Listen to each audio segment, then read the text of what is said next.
የጉበት ቫይረስ አለበት የትኛው አይነት? ሰላም ጤና ይስጥልኝ። ዶክተር የምስራች ጫኔ እባላለሁ። የውስጥ ደዌ ሐኪምና የጨጓራ አንጀት ጉበት ሰብ ስፔሻሊስት ነኝ።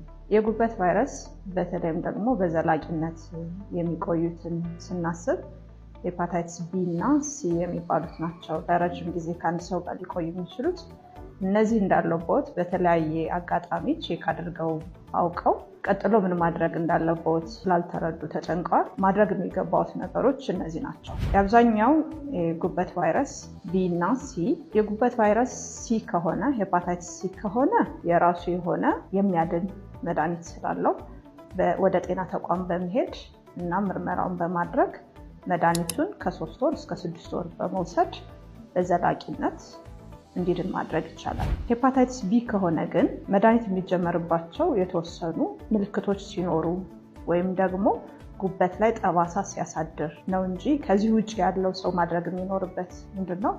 አንደኛ ሄፓታይቲስ ቢ ከሰው ወደ ሰው የሚተላለፍ ስለሆነ የቤተሰብ አባላት ምርመራ እንዲያደርጉ ማበረታታትና ቫይረሱ ከሌለባቸው ክትባት እንዲወስዱ ማድረግ። 3 ጊዜ የሚሰጥ ክትባት አለ።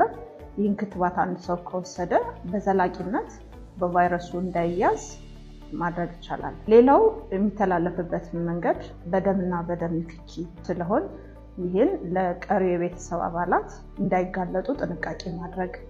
ከእናት ወደ ልጅም የመተላለፍ እድል ስላለው በተለይ በቫይረሱ የተያዘችው እናት ከሆነች በእርግዝና ጊዜ ቼክ ማድረግ።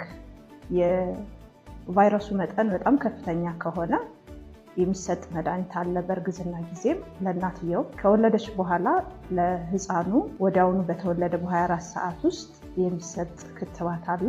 ይህም በማድረግ ወደ ልጇ እንዳይተላለፍ ማድረግ ትችላለች። ሌላኛው የጉበት ቫይረስ ብቻውን ሲሆንና ሌላ ተጓዳኝ ጉበትን ሊያጠቁ የሚችሉ ነገሮች ሲኖሩ ጉበት ላይ የሚያሳድረው ተጽዕኖ እኩል አይደለም። ስለዚህ ሌሎች ጉበትን ሊጎዱ የሚችሉ ነገሮች ጥንቃቄ ማድረግ ሁለተኛው መንገድ ነው።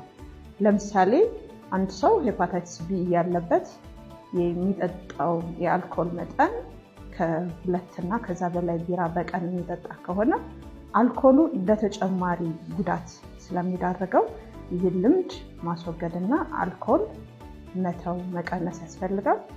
ሌላኛው አሁን በተለያዩ ጥናቶች እየታየ ያለው ሲጋራ ማጨስና ጫት መቃም ጉበት ላይ በቀጥታ ተጽዕኖ እንደሚያሳድሩ የተረጋገጠ ስለሆነ በጥናቶች። ስለዚህ አንድ በሄፓታይቲስ ቢ የተያዘ ሰው እነዚህ ልምዶች እንዲያስወግድ ይመከራል። ሶስተኛው ሄፓታይቲስ ቢ በጣም ተለዋዋጭ የሆነ